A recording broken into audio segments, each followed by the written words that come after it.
Christopher, you look strange. Yes, maybe that's because I ain't Christopher. But, well, I heard through the grapevines that Zeus is up to something, so probably he's caught up in things. No. We are allowed to speak about that, and we are going to do that. Welcome to Open Clouds Dev number. Oh gosh. 27-ish? 27, 8. Pre-Christmas edition one. So yeah. There it is. There we are.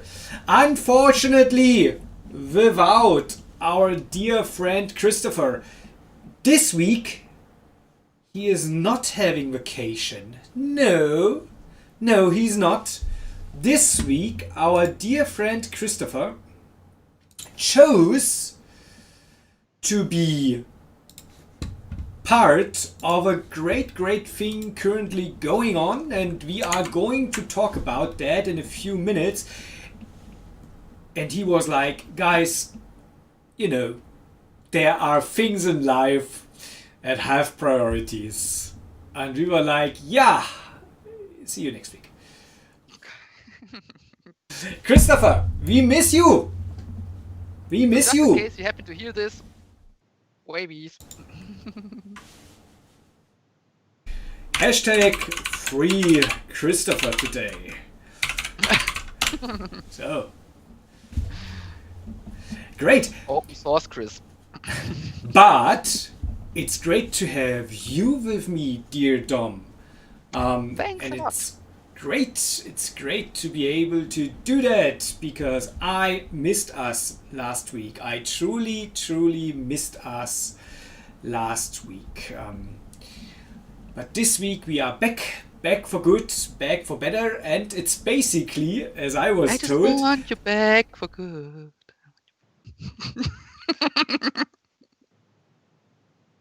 Now you need to suffer. Oh, ouch. No! open.clouds.dev is sponsored by the Cloud Report, sponsoring open.clouds.dev, and Vanilla Stack. Vanilla Stack. I'm getting hungry, by the way. Again, we miss our dear friend Christopher today. Oh, sorry. We miss our dear friend Christopher today. We hope he is able to watch us, perhaps watch the recording, perhaps watch parts of it live. Christopher, and you can hear us. We miss you. At dear Christopher Allen Branston, social lead with Susan. Let me finish that post, because there's nothing better than live posting in a show. So there we go. But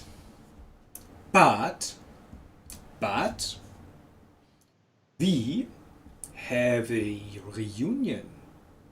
Yeah, kind of. We are the reunion. Because that is basically our setup we had when we were doing Cloud Nights. Exactly. We are not doing it anymore. Original Cloud Nights setup it's again. Cloud Nights takeover show. Chris, you had your chance. No.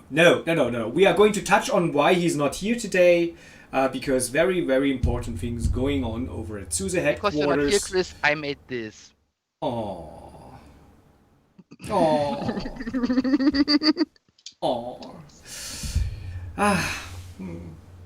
So.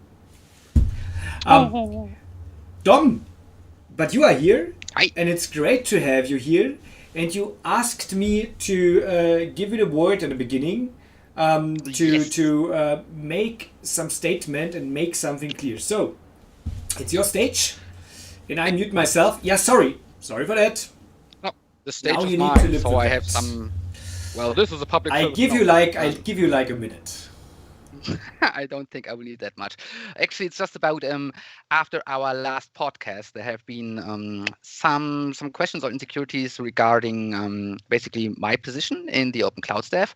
So just to make sure, one part of the Open Clouds Dev is to just bring headlines and developments and like news from around the world and around the topic of cloud to this format and just basically discuss it.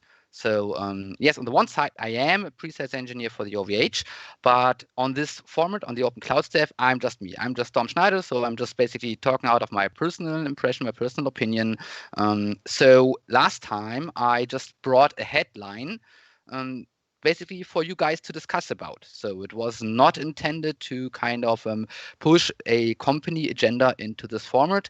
And because there have been questions afterwards, like, hey, since you've been there, is there anything that we can pick up on, etc. So this is just me, just Dom, and yeah, it was just kind of a coincidence that OVH happened to release some really interesting news that I then brought to this format, basically for Chris The and Google Carsten to Antos discuss. thing, right?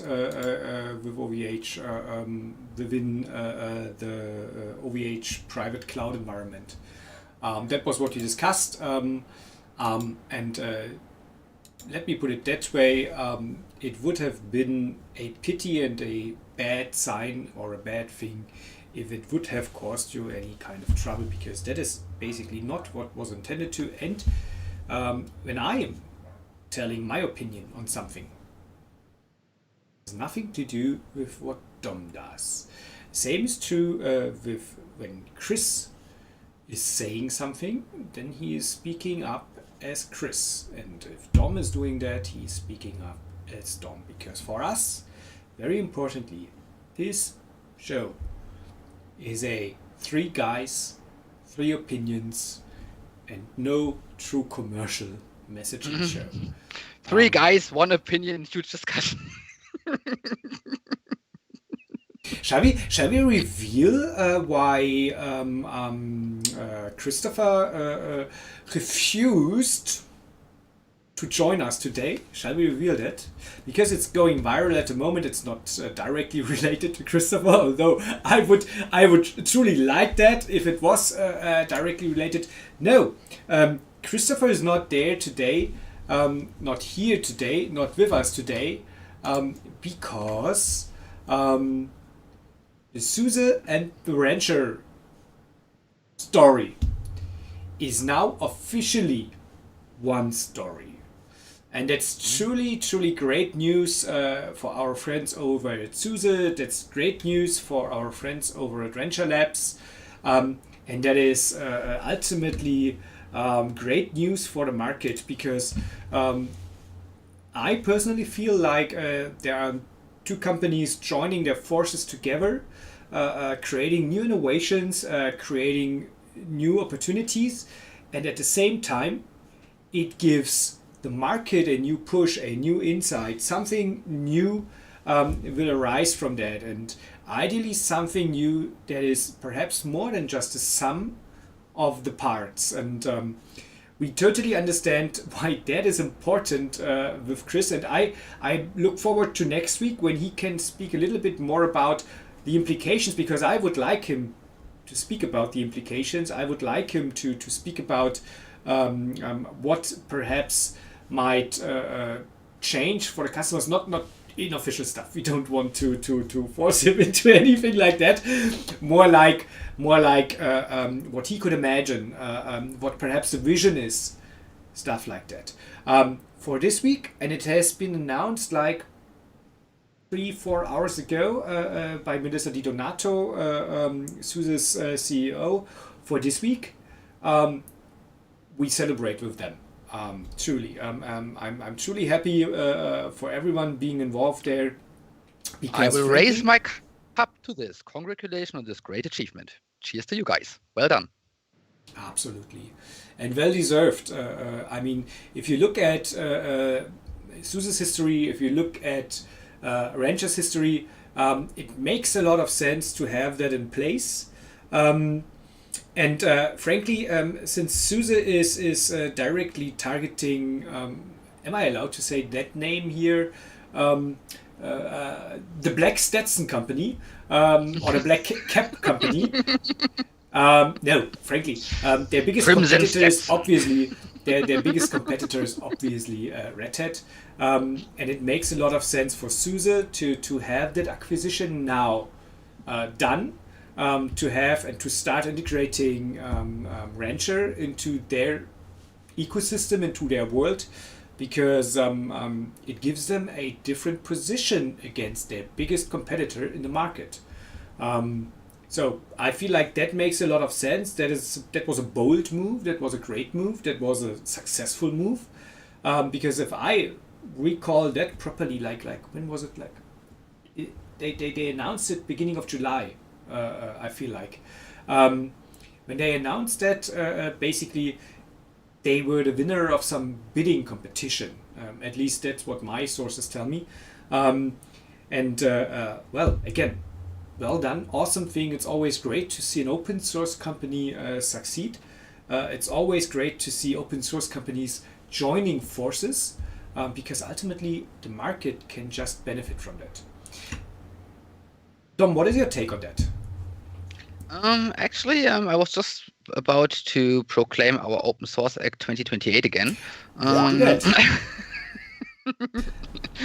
Although you So just did that internally, so I'm going to yeah, redo just that. provide a template to copy paste. So. Thank you so much.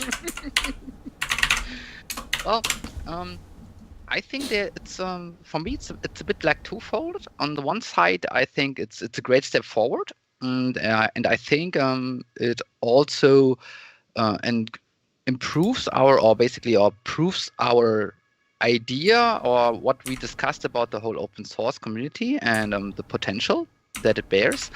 On the other side, I think it's also part of a trend that we have been discussing a few open cloud devs back, that more and more companies seem to fusionate, go together, etc. So even though I wish them the best for the future development, it still means that now instead of having like two independent companies with sometimes maybe even completely different take on things, they are now merged. So there is always the danger that you will lose the, let's say, the mental diversity or the mindset diversity in this specific market. So if you have like three companies and even if they are kind of similar or have let's say interlocking services that could be very well used to merge or fusion those companies together, you will still have, let's say, three different kinds of, let's say, corporate mentalities. Maybe that's the way I would put it. So, and as soon as they merge, you will have one company that might have like still the same mentalities like as internal departments. Yeah.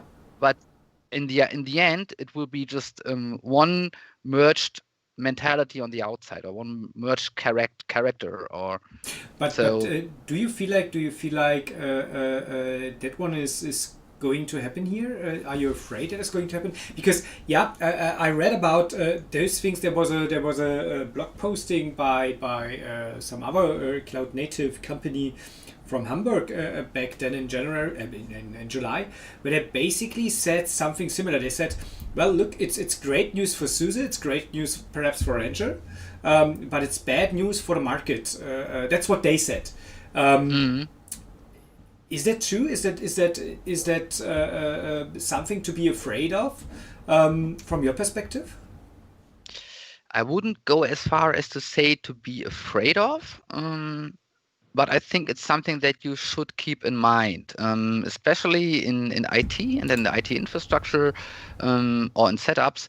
I think one big goal is that you try to avoid, in what scenario ever, to put all eggs in one basket. Mm-hmm. It's even quite interesting that, and I would have never thought that I would actually put this in a live stream, that I kind of agree with the idea or the argumentation that Google made that if you are in a vendor lock-in and you have your critical company processes residing there, um, and this provider should, for whatever reason, leave the market, Yeah. it would also drag you down with along because you won't have the a good opportunity or good option to get your data and processes out of a locked-in infrastructure Yeah. And also you will have to find someone else who is able to, so either you have to like go back on-prem in the worst case scenario, or you will have to find other providers to fill that gap.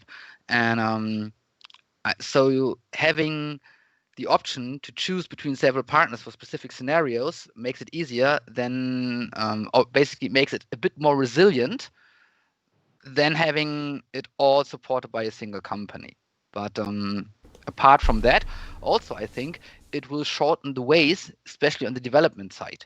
So as long as you have like separate companies, you always have a lot of loss of traction, or let's say where you're losing development horsepower on the way to basically bringing the horsepower to the road, because you have one company over here, one company over there, and you have a few people that are working together very well. You have others that might not be as Yeah. cooperative. You Yeah. have, of Yeah. course, different company agendas. So in the broad scheme of things, I think it can propel technical development a step further, that they are So now it's together. basically some sort of as you said, perhaps mixed bag. Um, Again, great news for SUSE, for Ranger, perhaps great news for software development per se, or for the ability to perhaps say bring new things to the market for those companies who joined forces, but could be a challenge in regard to having different mindsets in place, like not streamlining things too much, because frankly I agree with you on that. I don't want to throw something bad on it, because again I see a lot of potential in the new SUSE joined with Ranger. I see the necessity to have a counter weighting towards IBM and Red Hat. I totally see that, and frankly, that is just done with a company of a reasonable size. That is nothing that basically just small companies, like for example my company, could do. We are too small on that to be a global challenger to IBM or Red Hat. SUSE can, and therefore I totally agree on the positives. But again, I'm with you. There is a potential risk of making it or of perhaps losing out on diversity of thoughts, of mindsets, of ideas, Hmm. of perhaps approaches that compete with each other. Um, there's a point. There's a point from On my the other end. side, both companies are definitely far away from being a startup company where you actually need this, let's say, very high diversity of mindsets in order to have enough flexibility in your product and basically to be flexible enough to get your company out of the startup phase. So I think, so in this situation, both companies are like well renowned, and I fully agree with you on the balance of power scheme. So basically, with SUSE and Rancher now cooperating, or taken over. I would like to call it to cooperate, and will of course put a enough on the other side of the scales to preserve this balance of power, so that we're not running into a scenario where like maybe IBM Red Hat will just completely roll over the market and also stomps new and other creative developments. So it's a bit similar to what you see in other industries as well. Um, so one industry that I'm very familiar with, for example, is the gaming industry, where you also had a lot of, let's say, decline in creativity and diversity of product launches. So if you compare like the last 5 years, where you have it's the Mm-hmm. same 3, 4, 5 games that get released in just new iterations, Yeah, whether that's yeah, your yeah. Assassin's Creed, your Call of Duty, your Halo, your whatever's. Basically, usually somehow more or less coordinated or timed with new console releases, but a lot of the actually quite creative small companies in the past have fallen also in line with this just iterative renewal of their also already known products. So we will see. But I think it's great. And since they have Chris, I don't worry. So Exactly, they have one of the best people in the world in regards to mindset, in regards to approaches with them, and he is. I'm pretty sure he will be. Basically, if something would go wrong, which we don't expect, he would be a great corrective force, wouldn't he? exactly. Because he's Chris, So and that is truly something very very positive. Um,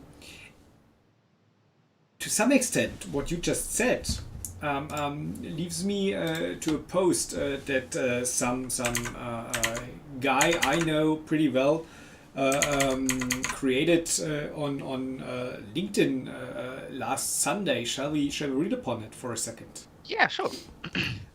So that guy, awesome name. It's interesting. He has the same name as me.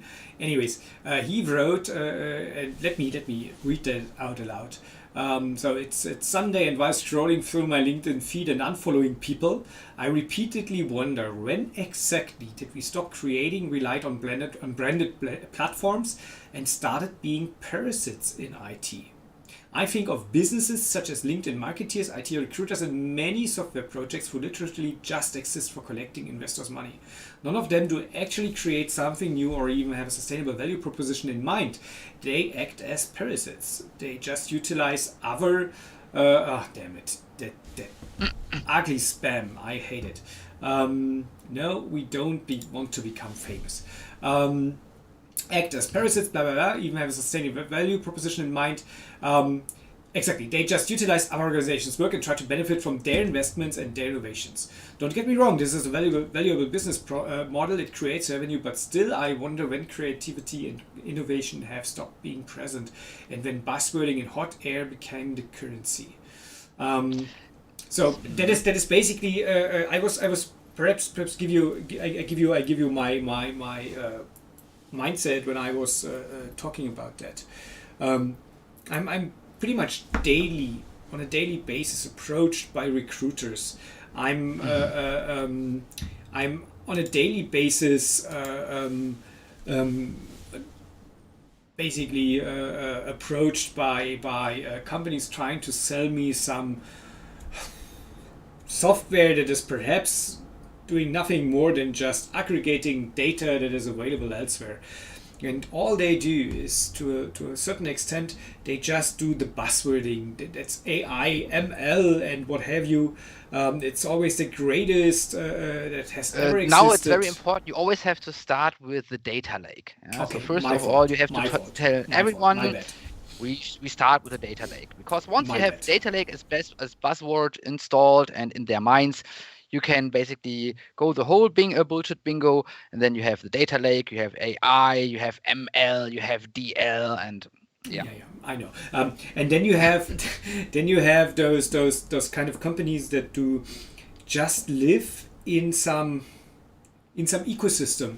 So they, for example, those are companies that, for example, just live to be, I don't know, AWS or Azure consulting companies.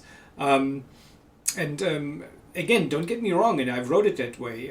Don't get me wrong. There's nothing wrong with that because it generates income, which is good. It perhaps generates, employment, which is good. But from my perspective, that most often is just being, to some extent, a parasite. You just live from the work others do, and you don't even try to look over the fence. You don't even try to understand the mechanics, to understand the basics behind it, and you just I think that's perhaps it's part of my headache I have in general. They just do. That's just my last thought there. It's they just work as multipliers for marketing speeches, for marketing messaging, for branding. That is, from my understanding, not an ecosystem. That is basically something pretty unhealthy. So that was basically the mindset there. I think actually, especially since you started with like recruiters, so I can tell a very similar story. So I also see that there are a lot of recruitment tries or companies out there, especially the whole consultancy branch that has basically boomed extremely, like cloud consultancy, etc., etc. But as you said, most of them, or at least from my perspective, a critical much or critical lot of them, a critical mass of them, is, as you said, always basically just tied and linked to the same three flavors again and again. So you have like you need some consultancy for your IT infra, and you just want to take, let's say, an open-minded approach. But you have to be very careful that you don't end up with some consultancy and they send you their experts, their engineers, maybe their pre-sales or architect, however they call them.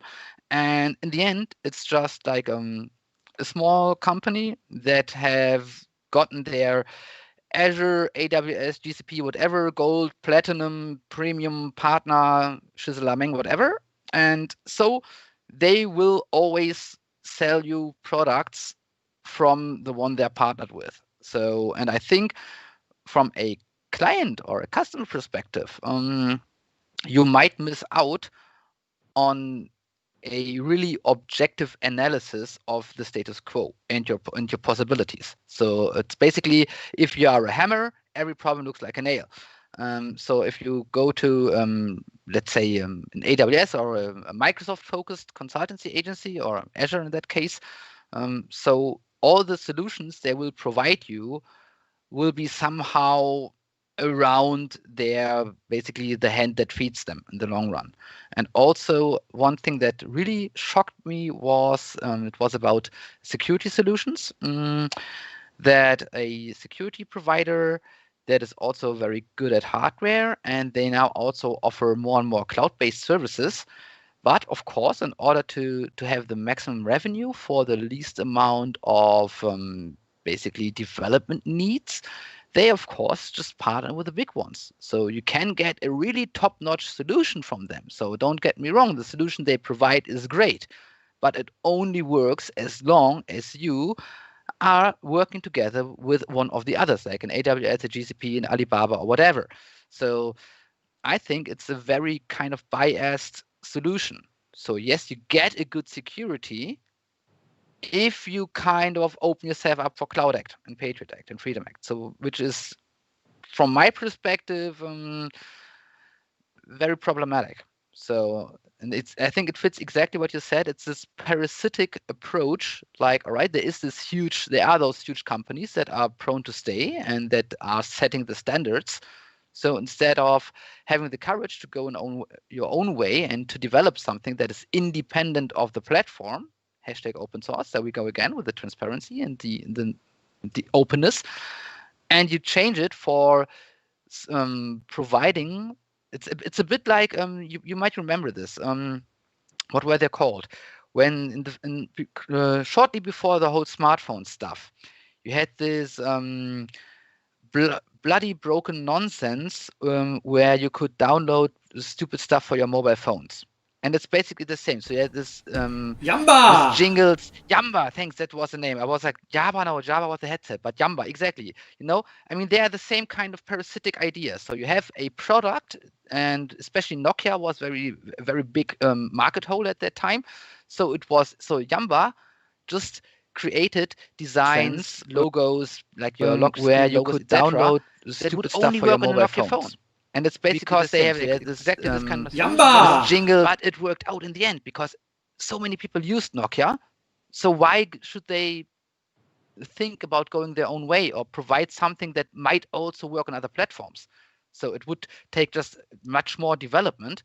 But all the kiddies wanted at that time was, hey, I want my favorite jingle sound, or I want XLF as my ringing tone and a nice logo. Again, you are completely right. The business model was great, but it was some sort of a parasitic approach on the platforms Nobody and on knows the Jumper ecosystem. anymore. No, basically, we had to think about how were they called.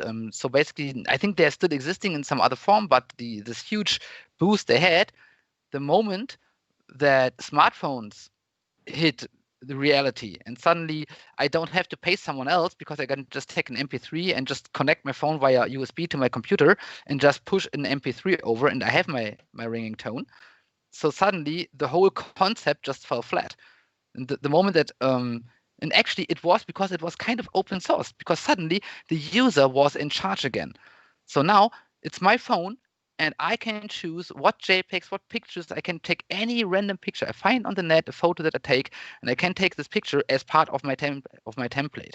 I can design my own desktop with it. I mean, I have never ever paid for desktop design. Why should I? Because I have the skills and the knowledge to just pick the things that I need. I look around, find color matching mouse arrows or mouse cursors in lines. So I also use this to color code instances, so to differentiate between But different Dom servers. Dom, Yeah, isn't that to some extent also a little bit like being a parasite, or is it more like enhancing a platform? And if we speak about that, where perhaps is the difference?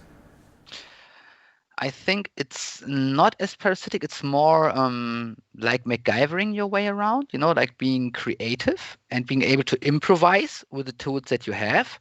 And also, um, you are using generalized standards there. So, for example, it would be very easy. I mean, I'm not just let's stick with the design aspect. Like, I have a technical tool and I want it to look like very personalized, because if it looks very personalized, it's not like something that everybody else has. We are all like all individual snowflakes, etc. Although I'm an old Gen X, so I shouldn't meddle with the gypsies. That's meaning like Gen Y, person with special interest. Not like so. But back to the topic. For example, designing, let's say, a laptop or a desktop overview, just because I think if it looks nice and if it is logic, it makes it easier to use the system. But I can take the same infrastructure, the same setup that I use, and can run it on a Linux system. I can even take an iOS system, and maybe it might take a bit more time, but I can adopt the whole setup, because all the components that I'm using are not bound to this specific platform. There might be some smaller issues, for example, like mouse cursors, you might have to work around a bit, but basic things like, for example, voice signals, acoustic feedback, optic feedback, etc., the graphics are usable everywhere. I can take my JPEGs or whatever pictures on all platforms. I can use a WAV, MP3, AAC, FLAC files, whatever acoustic sound files that I want to use. And even if it's not one-on-one usable, I can easily convert it to another format. So I can have a Linux, a Apple, and a, let's say, Windows system all look very similar with the same setup, the same way to make things and options available, like where can I find my browsers, where can I find my working tools, where can I find my games or whatever. And suddenly Yeah. I can tailor it to my personal needs independent of the platform. But this, of course, takes knowledge um, from the user side. And so I think Isn't it's that not a very perhaps isn't valid. that yeah, you are right. Isn't that something? Um, um, no, let me start my thought a little bit Sure. different. Um,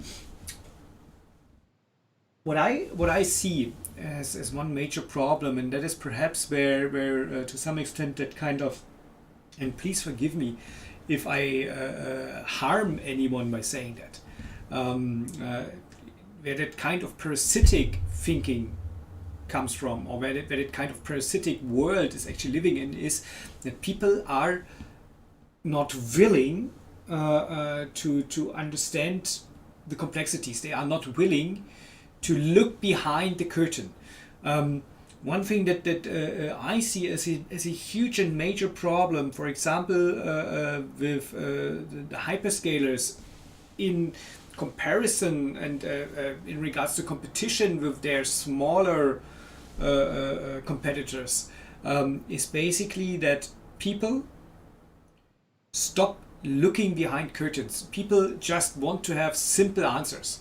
And the Yeah. simple answers a Google Cloud gives you, or a simple answer a AWS, for example, gives you, or the simple answers that Azure gives you. Is basically those answers are basically like the things that are enough because it is branded. It's Google, it's Amazon, it's Microsoft. It's great. It has to be great. Everything is in there. It's a sheer the sheer quantity that is thrown at you. And then there is that kind of, since it is branded and since it is multi-billion-dollar corporations, that kind of thinking that they cannot be wrong because they invented the wheel. They kind of did it to fail mindset. Yeah. Yeah, and that kind of just give me some answers I can work with that basically do not harm me, that make me believe in you being able to do that, and then they go in masses towards those clouds, and us. That we are basically today it's more like a cloud show, by the way. Us that we are basically like working within cloud environments, perhaps working for competitors of those. We are basically like standing there with open mouths, like we cannot understand it. We cannot understand why people are doing that. I mean, we can understand it. We can understand it completely from an emotional point. We can completely understand it from perhaps a I don't want to think about those things point of view. But ultimately, what we see and what we realize and what we are confronted with is that we have some sort of gravity center where everything leans towards.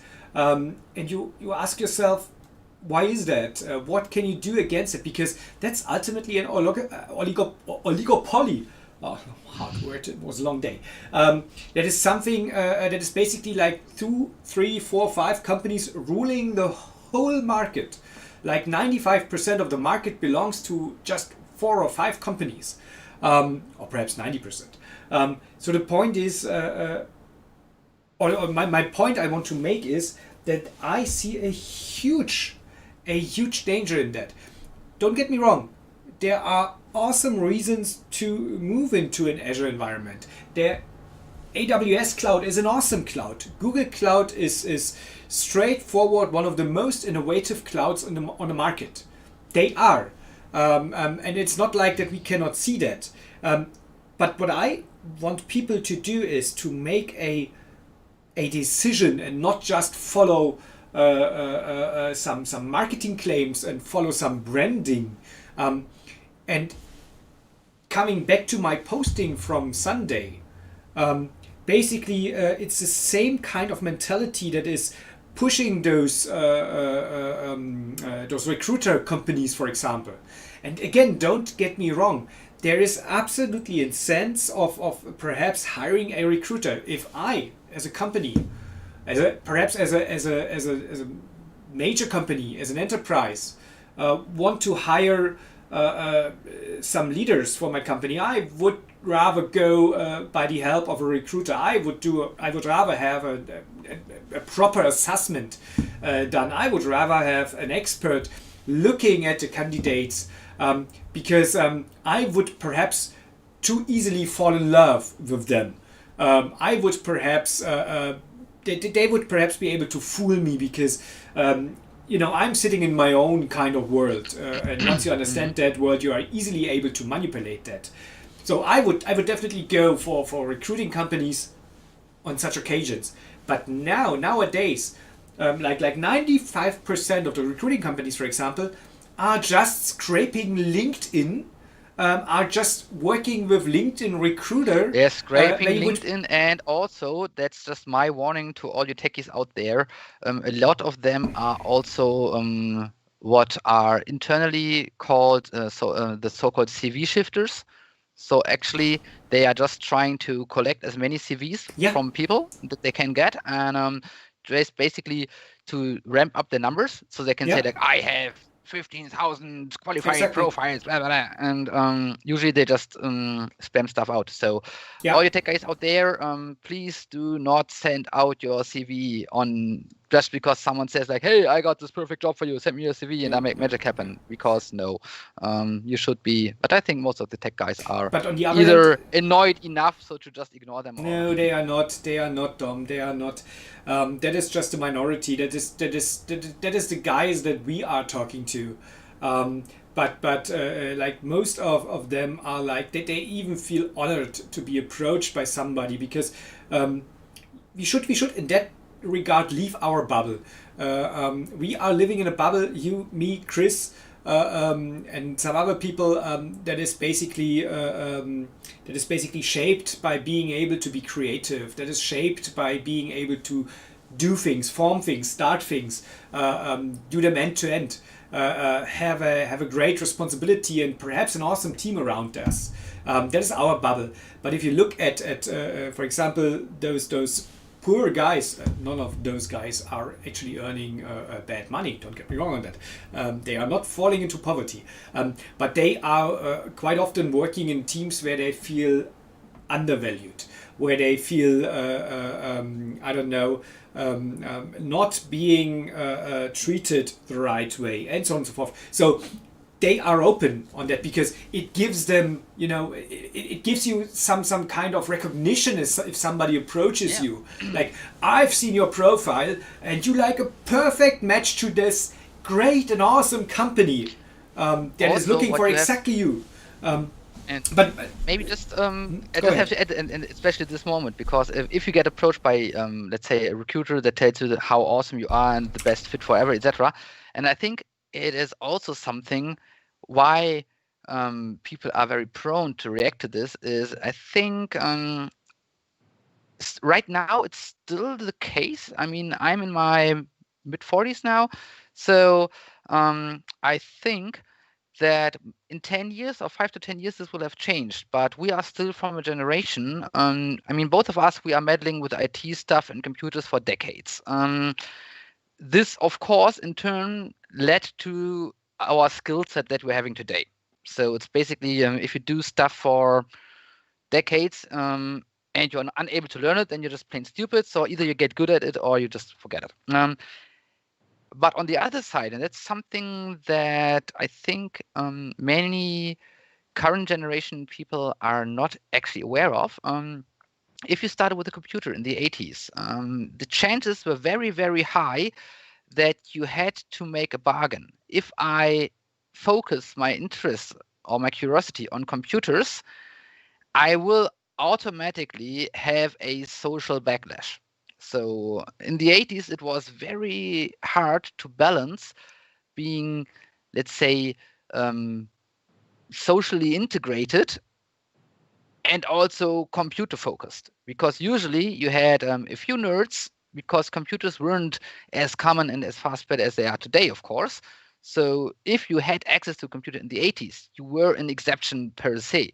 And if you then happen to also liking this stupid thing and invest your time into this stupid machine that just tells you syntax error and why nobody needs this bullshit, and then suddenly 13 years in the future, you're one of the few guys that actually understand this crap Yeah. from the ground on Yeah. up, because Yeah. you have been Yeah. there at those Yeah. times. I did And that. Yeah. so, And you did that. Exactly. yeah, so we are both looking back on, let's say, on decades of being socially isolated and shunned because you are interested and curious about technology, computer technology specific.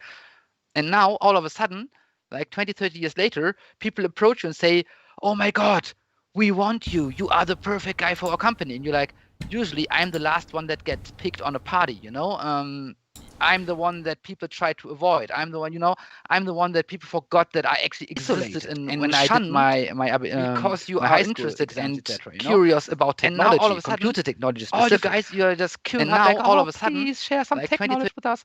And you're like, hey, the last 30 years, you were just like, go away. You're not cool. You're not hitting the gym every day, So I think that's where people are very, of course, vulnerable if you get this Yes. positive attention. Yeah. And you're like, oh my God, finally, they see my skills after all these years, and it takes actually you have to burn yourself a few times until you I did so as well, of course. But, I, please allow me a but.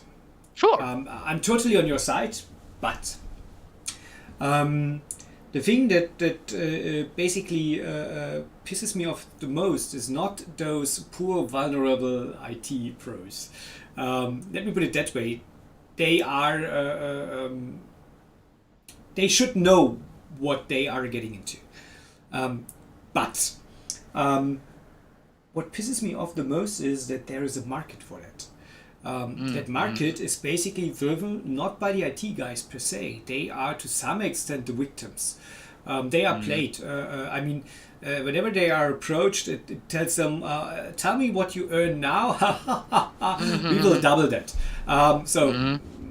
Like that. The point is more like there's a market for that, and that market is basically the thing that I'm attacking, because it's not like the ones that send in their profiles, although they strengthen the market. Yeah, I mean, actually, they allow the market to continue.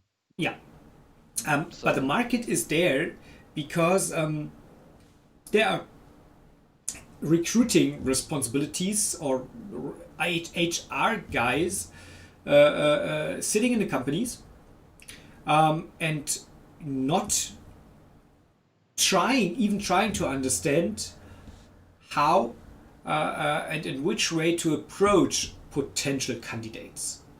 They and also knowing what skills are actually needed. So yeah, but that is then true on the other end for the recruiters as well. But for the guys sitting in the companies, for the folks sitting there like, oh look, I need to look for a DevOps engineer.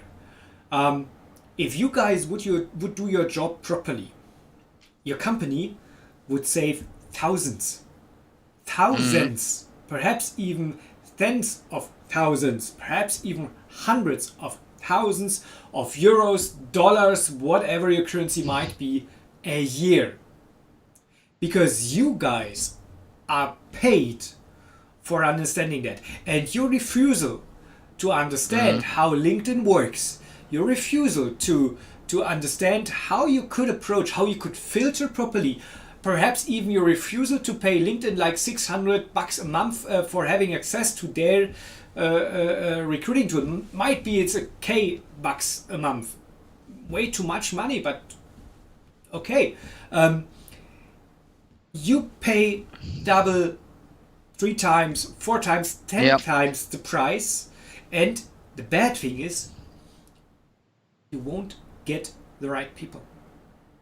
That is, I think that's a very important point. You won't get the right people, and I think because they're just what you mentioned at the beginning, that people are not as engaged anymore in what they're actually doing. So I think it's you have the curiosity, you have competence, and you have the comfortability. And I think right now, especially the big providers, I mean, it's just like the same. And I remember my first IBM PC or my first Windows, not even MS-DOS machine, was running MS-DOS 5.0, and you got this Bible-sized book along with it, with at least 450 to 500 pages that explained everything, all syntax, commands, etc. So basically, if you just took this book and you just confronted MS-DOS, you just said, black screen, blinking cursor, you take this book and you can start understanding your system. I asked and I was leafing through the pages to figure out how can I was happy. Haha, I know now how to make a directory. Then, oh shit, I mistyped the name. How can I erase it now? So next thing, so take your book, read it up, and you do. And now, what is the documentation that you get with the product?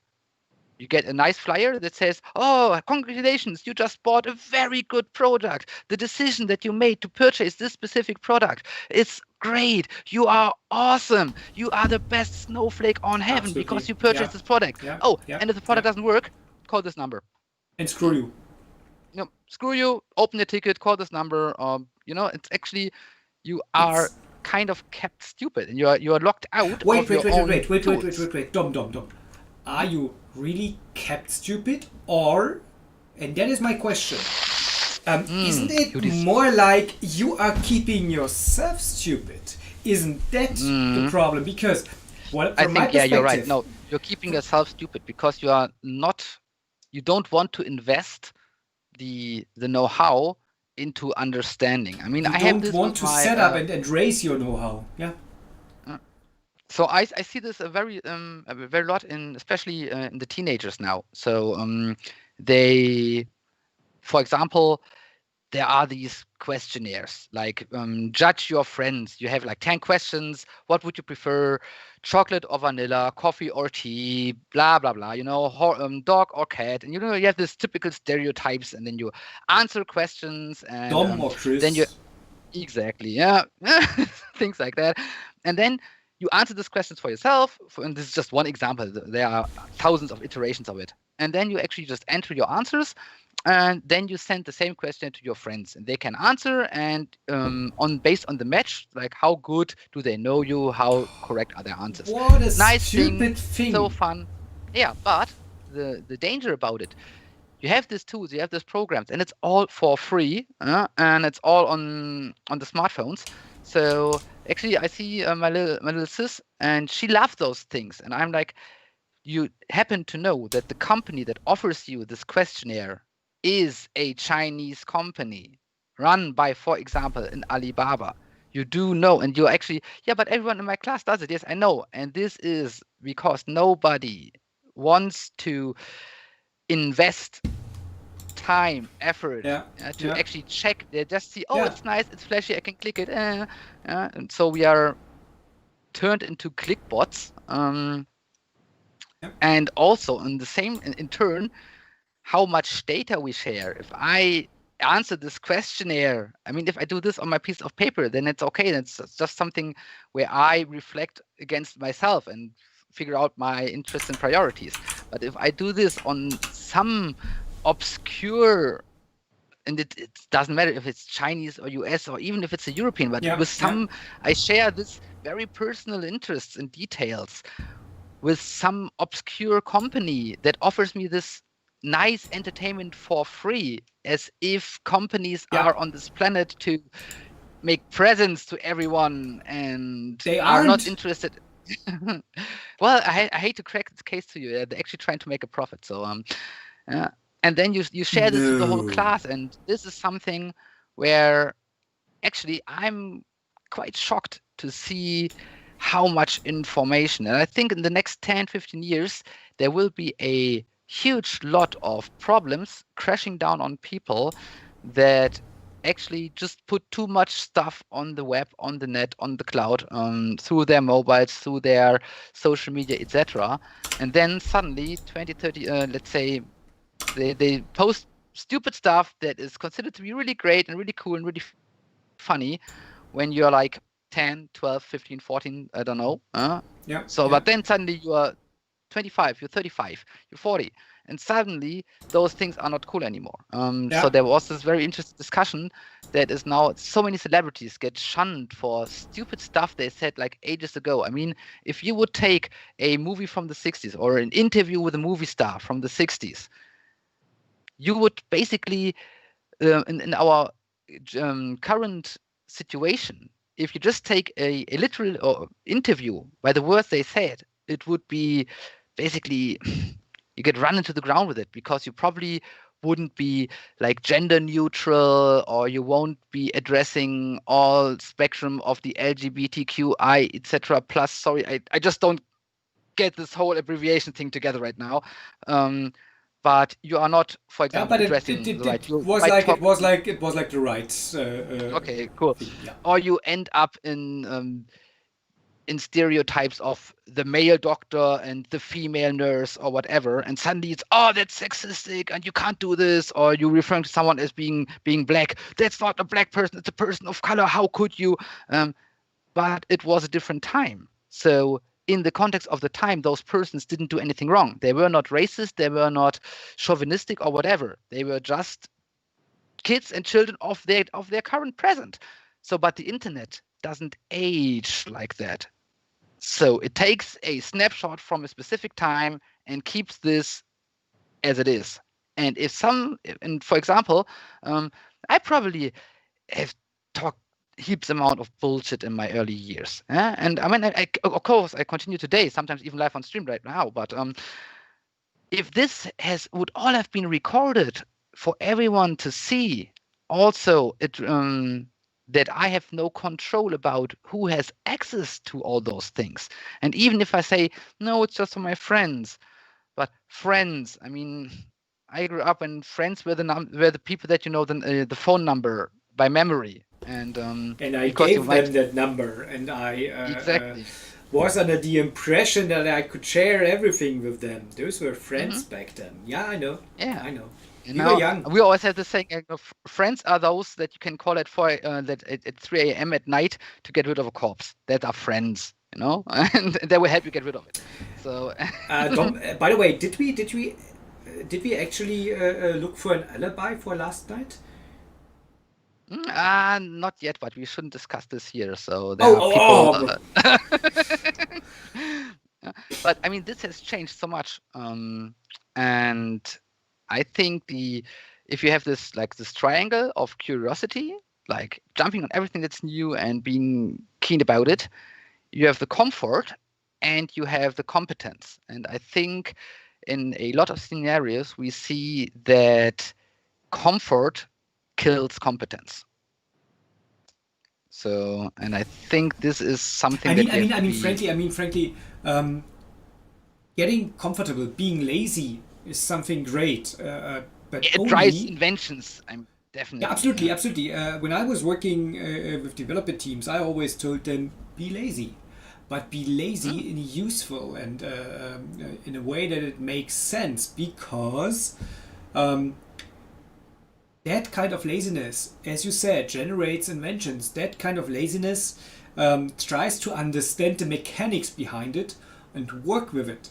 And there is that other kind of laziness that is ultimately just sitting there and waiting for someone else to do the work for you. That is not the kind of laziness that we are looking for. That is just sheer and pure and negative laziness.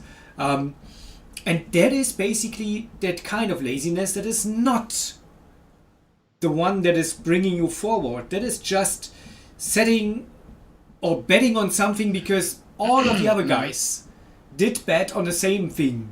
That is just using recruiters because you are too lazy, perhaps too dumb.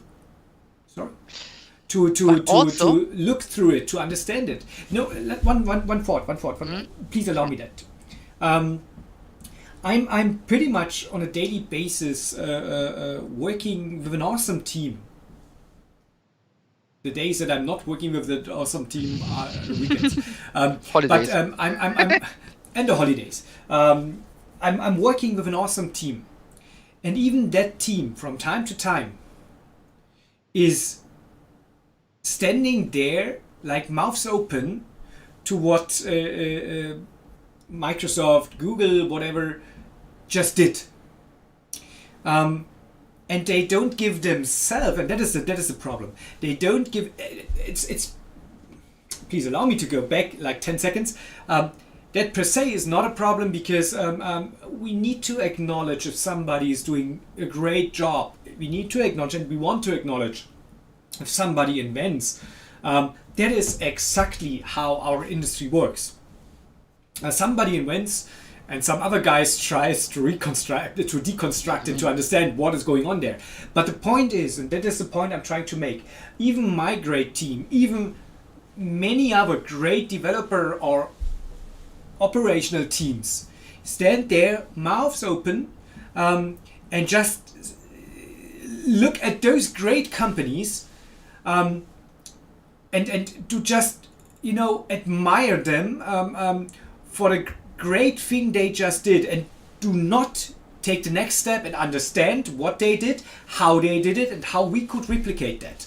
And there is even that kind of mindset that we as a small company, the same is true for OVH Cloud, the same is true for many other companies, that we as a small company cannot compete with them. Well, I tell you, we can. and we will, and we have to, because we understand the mechanics. We understand that they are just cooking with water, hot water, perhaps colored water, perhaps water with ingredients, but it's just water. It's And still water, and it's basically this goes for all industries, and it's just exactly. but people refuse to understand or wanting to understand. I think usually it starts with you wanting to understand something, and suddenly you can take off on that. So So the point is, my point in that regard is basically, if I look at the world around me, I see many people admiring, for example, Elon Musk. mhm. And don't get me wrong, that man is an asshole, but it's an asshole that needs to be admired because he is disruptive. No, don't get me wrong. He is disruptive. Mhm. But to be disruptive, you need to understand the mechanics, you need to You need to be understand knowledgeable. the flaws, and you need to work with those things. And many, if not most of the people everywhere or elsewhere in the world are basically like, oh look, that's so great what he did. And if you approach them with like saying, okay, let's talk about our expertise. Let's look about where you have your strengths. Yeah, that's not comparable because here's Elon Musk. That's not comparable because they are Microsoft, and we are just OVH or Cloudical or whatever company you Yeah, might call it. you actually you're making yourself let's say more. You're actively making yourself powerless if you get into yeah, this you're making mindset. yourself small. Instead of understanding that those guys have the right team around them, they have a lot of knowledge. Elon Musk is completely knowledgeable of what he's doing, which does Mm. not pretend him from being a visionary.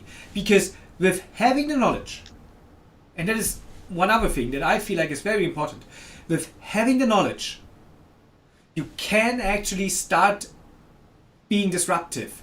If you allow yourself to get rid of or to blend out or to just, to bring them into the background, all of those problems or all of those things that could go wrong.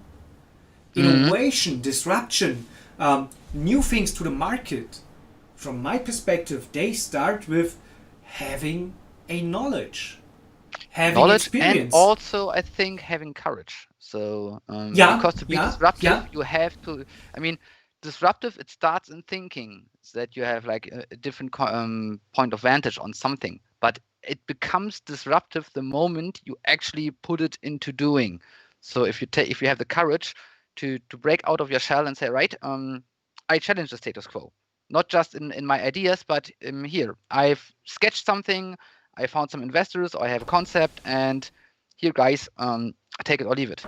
And I think it's yeah. also something where regions are very different in their mindsets. So I wouldn't consider Germany to be a very risk-friendly country compared to, for example, the States, where just having a great idea, starting it, and even if you fail, then fail better next time. Yeah, So I learn think from this is it. completely the inverse mindset to what I would consider to be typical German. It's like, it needs Perhaps to even run a for typical 10, 20, 50 European, years. perhaps even a typical European mindset. I would even go as fast as saying that, because if Yeah, you look, maybe. around us, we are surrounded by technology and products that are invented elsewhere, not in Europe, Mhm. and we Well, have or if we many happen talented to people here. strike something creative and clever, then we are also very good at not taking advantage of it. For example, the facsimile was invented in Germany, but nobody wanted MP3 to was invented here. actually use it. Yeah, and we, Fraunhofer, and we sold the patent for the facsimile to somewhere else because we thought, who wants to send a fax? It doesn't make sense, and why should we do this? We have our BTX. Like, it's basically the same that we are now failing Datex that yacht. Germany, yeah, that Germany still runs on copper instead of fiber. I mean, now they're slowly starting to catch up, but still, internet accessibility and bandwidth in Germany is just ridiculous bad But on the other compared to hand, the rest for of those Europe. copper thieves, there is a market for the next 10 decades still in Yeah, Germany. of course. I mean, we do. Yeah, but I think it's We exactly care the point. about we care about It's minority preserve. groups. Yeah, it's a very preserve. It's like very much focused on preserving what Yeah. you know No, you are and what you right. have instead Yeah. of risking something new. Even, I mean, yeah, you might fail. Okay, sure. Yeah, I mean, but basically, Frankly, you most definitely will fail. mm, But failure does perhaps not even imply getting out of business. failed Failure, also means first attempt in learning. It's the same like absolutely. flying. Flying is just like slipping, falling down, and missing the ground, and suddenly you're flying. I love Terry Pratchett. I so much love it. That's Yeah. so awesome. That is so awesome. So, Yeah, but so it's Terry, right. That's right. The point is that, and that is basically that was the motivation behind my posting on Sunday. And I truly am afraid of that. And I told that quite often. I am afraid that we are converting ourselves into a generation of idiots, of mm, dependent idiots that are just consuming instead of creating, that are just um, living by the things that others tell us instead of questioning them. They might be but right. That's not the point. They might be right. mm, I think what could be something that helps to counteract this is to also, I mean, we have the Open Cloud Act of 2028. Maybe we Absolutely. should have, we also should start a campaign like, I don't, you will find a good formulation for it. It's basically about start owning again, because I think you have this connection ownership obliged. So if you own something, if it's yours, then you will take care for it. You will look after it. You're also responsible for it. If it screws shit up, and then of course you are held responsible because you are the owner of it. Yeah, but Um, there's a problem with that, Dom. and this is exactly, yeah, that's what I was aiming at. Because nowadays we are trained to not own anything at all. We are just as I said, we are just consumers. We are just living as a service, Yeah, yeah, I know what you mean. um, I know what you mean. But there's a problem. creature Yeah, that is not but owning anything. So why should I start to understand a cloud if I don't own any of it? If I just have my tablet, I want to watch a video, I just click it, video happens. I don't Video want to not work with ha- the complexity. It's if great video that is it not is. working, I call. I mean, and also, especially the big ones, they're really great with their support. So Amazon support, for example, is just really plain awesome. If something goes wrong, I had it with one of the headsets, and I just called them like, "Hey, stuff not working. What should I do?" And they were Don't so worry, just friendly, send it in. helpful. We exchange Yeah, it. we send something to your mobile. You just show your mobile to your small shoppy around the corner, and you just give them the stuff, and everything is taken care of. And it's like, all right, this is really comfortable. This is really great customer focused. But of course, on the other side, people nowadays, they don't own their music. They just have their, like subscriptions for everything. Yeah, I mean, and I don't We want to are have we my are life run on a transformed. We are subscription. transformed into slaves. And That is so basically that it is also basically what I removes see. the option to attack or to tackle something. I mean, how should I teach, for example, how can I teach my kids or my kid to how to set up your own computer if probably they will never need it in the long run? Because if the time, let's say in 10, 12, 15 years, they will just have some kind of tablet, cube, whatever projector, and everything But else will Dom, be, Dom, Dom, Dom, what is the consequence? hmm, Because you are currently telling me, um, let me put it that way. Well, don't care about that, or don't even think of working with it because, well, look, the world is against it. Is that the I, consequence? Do not tell my children, my kids, to look deeply into those things, or would I be better be doing the opposite, like trying to I understand. I try to motivate. So I try to motivate to challenge, to ask questions, and I think I can't. Well, my wife always says you can't teach something to a kid. You can only set an example and hope they'll follow. So going along those lines, I think or I hope that I can provide enough transparency. I mean, of course, in turn, my tech setup here at home is of course a bit oversized compared to a regular household. So um, our kid will start or will one day understand, oh, this is our NAS storage that keeps all our important data local in our regular net in our local Yeah, yeah, network. yeah. And she will encounter stuff like, oh, this thing at the wall, this is one of our Wi-Fi repeaters, and because we are doing a lot of, let's say, IT handwork in this place, because actually, I mean, this is how we are, this is how we roll. So I think this can also give the power back to the people if they are. And there's nothing against using Netflix or using Spotify. It's completely fine, but you have to be aware of how you are using and consuming it. And maybe think about if there is an artist you really like, maybe it's still worth like getting the CD, in a physical media that you can then basically just copy onto your own local infrastructure, etc. Or sometimes it might make sense to have things in a printed book because you are unable to change a book that has already been printed. There will not be revisions in the future or changes or whatever. So yeah, I think But it's what do we tell in short to the world that is basically, again, that's my perception. Many people are basically afraid of being innovative. They just want to be the passengers. They don't want to stand up for something in that regard.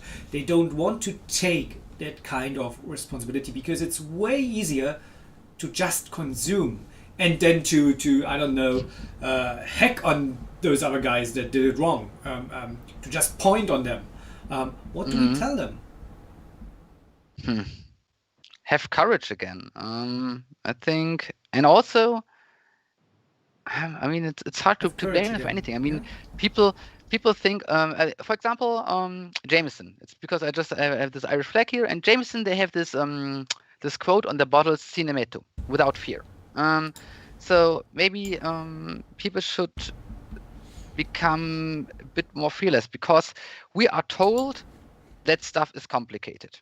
So we are actually, the general perception is, yes, there We is are cloud. discouraged from working with it, right? Exactly. So people tell you, yeah, but it's the cloud, and oh, no, no, no, no, no, no, no. So that's complicated stuff, and yeah, there we got our experts for that. Um, and they think that understanding it is so far off scope. Um, I thought the same. When I opened my first computer, and I was like, oh my god, all this green PCBs and small chips Still, I everywhere, couldn't. and Frankly, still, I couldn't create a chip myself. mm, I couldn't, but I can assemble a computer, and I can exactly, understand yeah, how it same here. works. And but then someone basically took me by the hand and said, all right, it's not rocket science. It's just something that is understandable. I mean, I learned soldering because joysticks always broke, and I didn't have the pocket money to buy them, so I need to repair them. And then I collected the broken joysticks from all my friends, and I could salvage them for loot, and like for the micro switches. And then once while I was trying something, I suddenly crashed my computer or rebooted my computer. So I learned that some of the cables, if you connect them, should lead to the computer rebooting. So I was then able to build my own reset button for a C64, because all things didn't have a reset button at those time. You just plug the cable, and but this was an automated development process, because I was encouraged, because I didn't have joystick as a service. So I took my 20 marks and bought my QuickShot Pro, and then I made the error of giving this to my friend, who has this tendency of smashing those things against the wall. And yeah, so But you had to, first of all, you failed miserably because you handed it over to your friend, but you learned from it. Yes, I learned. But frankly, I'm with you. I'm with you. The point that I'm trying to make is that there is. I mean, there's no room for. There shouldn't be any room for just praising what others did if you don't even try to understand what they did, right? Yeah, because you can't appreciate what has been achieved. Exactly, that kind of mentality that we are using branded things, that we are using things pre-packaged for us with an awesome and great and whatever what have you kind of customer support that basically makes you more stupid in the end than you are in the beginning, because they don't even try to explain it to you, they don't even try to fix it for you, they just exchange it. I think a very nice everyday example is a lot of people have internet at home, and so they have their own ISPs.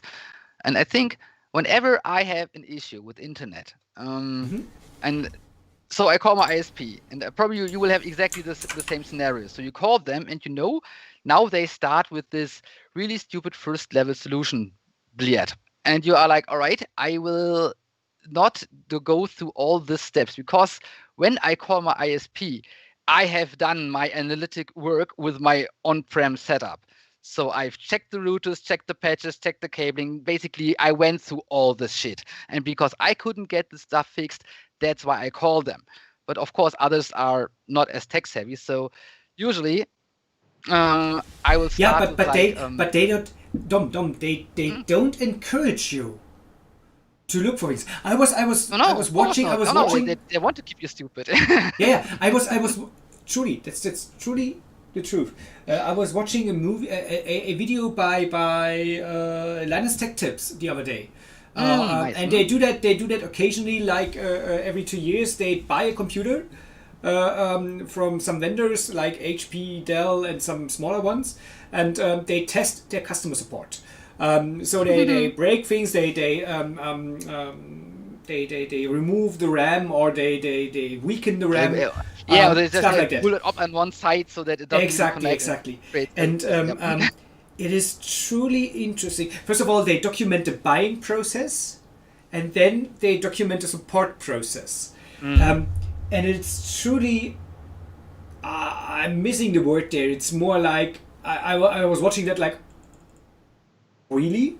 The companies, the big players in the market, and smaller ones as well, they try and they understand you as some stupid, not even individual, that is just there for buying their product. So they want to upsell things. One unit of user. Exactly. Even if, yeah, perhaps even if you say I'm not interested, they still tried it. They tried it from left to right, from top to bottom. They just tried it. Okay, now you bought it, awesome thing, and then something is wrong. Companies like Dell, HP, and please pardon me if I'm naming the wrong ones here, but they are not trying, and they are not treating you like a human being. They treat you like an idiot. And first and foremost, they just don't care about what abilities you have and what kind of knowledge you might have. They just work by the book from top to bottom. And frankly, the people that are giving you the support, how do I put it? They are by no means seniors. Not at all. No, perhaps especially not even juniors. first level. I mean, it's just like usually first level, just have people that are able to read the questionnaire. Exactly. So, but then you have those 2 or 3 other companies that are basically trying to work with you on the level where you are. Like telling you, okay, please unscrew the thing on the bottom, on the back of your computer. That's true. I'm not sure if they still have it. They had this with the Alienware range from Dell. Those things were designed in a way that you could. Yeah, but this time they did not have any Alienware there. But for example, there was that one kind of company that was basically like, okay, look, You can identify the RAM. It looks like this and that and that. And if it's weakened, just press it in. You cannot destroy anything. Just click it. It needs to physically click. Don't be afraid. And if something goes wrong, we got you covered. Because you are working with our customer support. We want you to understand what you are doing, even if you are coming from a very low level. And I think this is responsibility, like Exactly. the personal, like the corporate responsibility that they take, that they are responsible for their products, that their products work on the customer side, and also that they are empowering their customers. Yeah, that is the point. They are empowering their customers, and the others are just, and that's frankly, that's not just HP or Dell. That's most of the companies on the market. They treat you like complete morons. They do that intentionally because sometimes they want you to be a complete moron. They want you to be dependent, because then it's easier. Exactly. They just tell you like, oh, but it's a model that's 2 years old. What you have to do is buy a new one. Like, hell no, I don't have to. Please go into our cloud. Please go into our cloud because we have more features. Why haven't you got your account registered with us yet? And blah blah blah. You know, and yeah, I think that's a very very valid point. Just maybe because we should kind of sum it up soon. Yeah. But what actually you just gave me a great idea. Because empowerment, so it's the same discussion that goes on in the gaming industry. So the discussion, if we empower the gamer too much, would it break our game? So I have a game, and why would it? Because why the hell would it? I don't get it. A lot of developers have this idea. For example, you have a level, let's say, that is designed as first-person walkthrough, whatever, Doom-like, and suddenly you gain the ability to fly. So, of course, because you're able to fly, your pathing and your movement options are completely ruining your idea of how you thought the people would traverse through the levels. Because now suddenly they are empowered and they break the system. But on the other side, there is a great example, and that is from, I think it's Digital Extremes, and they made Warframe, which is basically a free-to-play game. It's some space ninja robot blah. If you like it, have a look at it. I don't give. But the interesting thing is, it's a free-to-play game with a lot of like microtransactions to keep the boat floating, and it works out because they found a bug while they designed it that enabled players to do like incredibly high speed rolling and speeding through levels, running up the walls. They were like, oh shit, that's a bug. But the testers had fun with it. So they said, all right, then just let's keep it like that, optimize it maybe, but keep the power on the player side. So now let's, just because we found some flaws, let's not go the way to punish the players for being creative. Let's empower them to make even more out of it. And this has basically given rise to this whole genre of this, it's a kind of power fantasy third-person co-op shooter. Yeah, but sometimes that's exactly what you want. I have had my hard day. I want to feel empowered. And it's the same that I want with my hardware. I want to feel empowered with my hardware. I want to understand what's inside. I want to know, like, oh, system sounds a bit strange. It's the power supply unit, so there's dust in the fan. Or, oh, the SSD system takes 15 seconds to boot. Oh, there must be an update in the background because it's taking, usually it's an 8-second boot, But that's, it's actually, it's empowerment, and it feels great. It's about empowerment, and on the other end, it's about keeping you stupid, just making you the one spending the money. And again, that is my fear, that we are perhaps not the two of us and not Chris, but perhaps not our audience, frankly. But many people out there are just stumbling into some sort of a new slavery. There was being this unempowered, that being kept stupid, that just being ripped of your money. Slavery. Monkeys with technology. Turned into monks with technology. And I think we have to be very careful that let's say, like, our mindset and our approach to things is not dying out. So Yeah, and And that is what I'm fighting against, and that is what I'm afraid of, and that is basically why I, for example, love open source technology. That's why I mm, love the idea of sharing. That's why I love the idea of working actively against those stupid kind of window locks. Um, and instead try to have an open ecosystem, because openness and empowerment and sharing and knowing is what brings us forward. Perhaps it's not bigger, better, faster. Perhaps it's not, but it is sustainable. and if you just look at the history of mankind, power to the people has always been one of the driving forces of revolutions throughout.